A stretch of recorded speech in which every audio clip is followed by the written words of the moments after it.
Hey guys, welcome to my channel.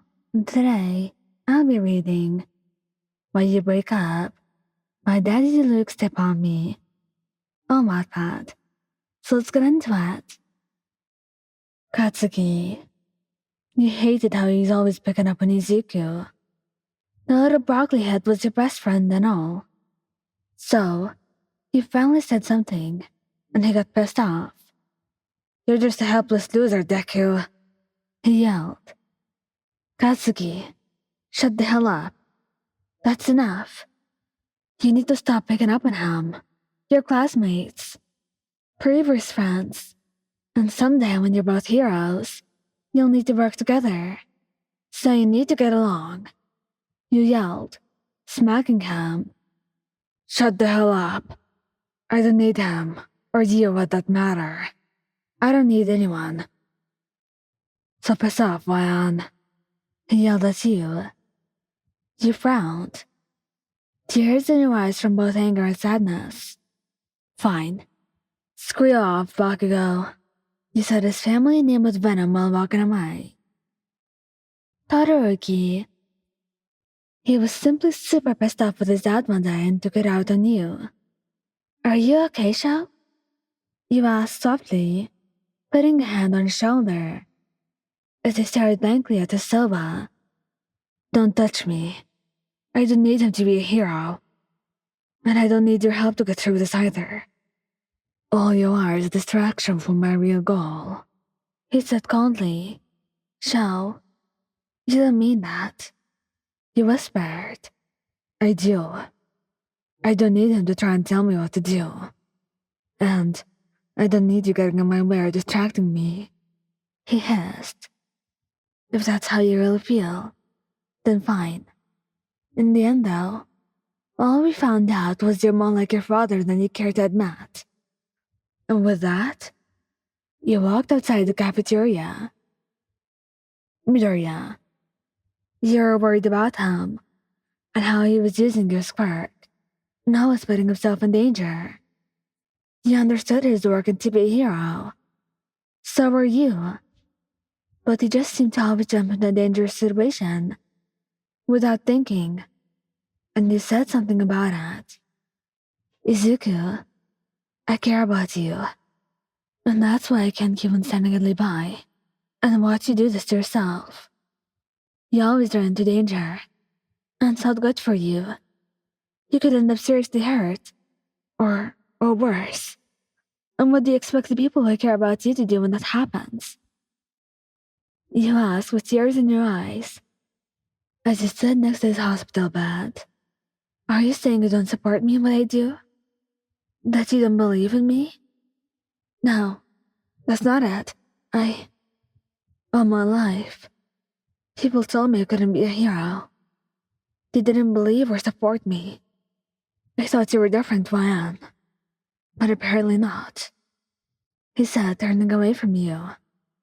If that's what you think, then I won't waste my time trying to convince you otherwise.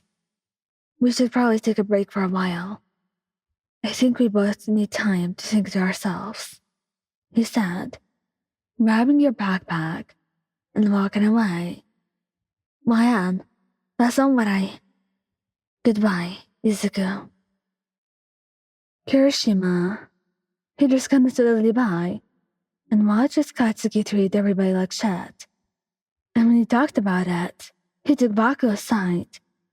Eijiro, why didn't he ever say anything when Baku was being an ass? He treats everyone like shit. And you just stand there and watch. You know the people who watch and do nothing are no better than the bully themselves. He told him. But Baku's not doing anything wrong. He's just giving them some tough love and competition, he replied. There's a difference between tough love and verbal abuse. And I'm starting to think neither of you know it. He growled. I don't think he's really doing anything wrong, Ryan. Fine then. I'm gonna hang out with some other people for a while. I need some time away from you. And I need you to figure out what should be and shouldn't be considered manly or heroic, he said, as you walked over to Momo.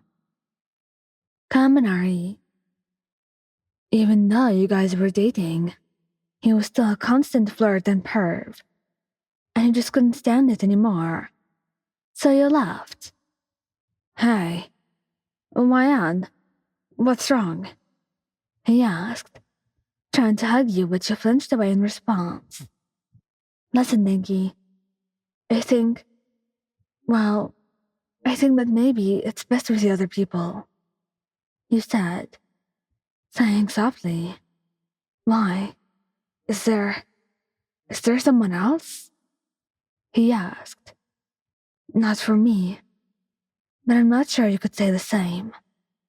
What? What do you mean, Mayan? There's no one else. I love you. I've told you I love you. Do you think I just throw that word around? He asked, voice cracking. I think you don't take me or this relationship seriously. You're always flirting and hitting on other people, and being a complete perv. I don't know about others, but I consider flirting with someone other than the person you're with a form of cheating. And that's not something I'll stick around for. I love you, but I can't do this. It's torture, and it messes me up mentally. I gotta go now. I'm supposed to meet Tamaki for coffee, he said, walking out of the dorm room. So, he wouldn't take things too forward.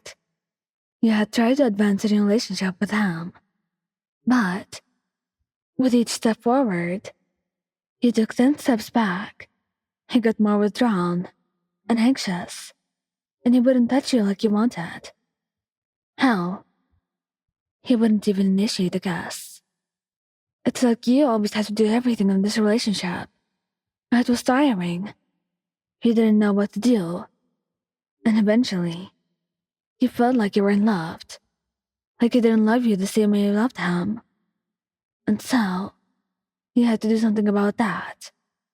At least, for your sake. So you wouldn't end up feeling tossed away and hurt. The breakup was ugly, and it hurt, and neither of you loved it. It ended up with a letter on his desk, and drawn clothes in his room, telling him that you didn't need him anymore.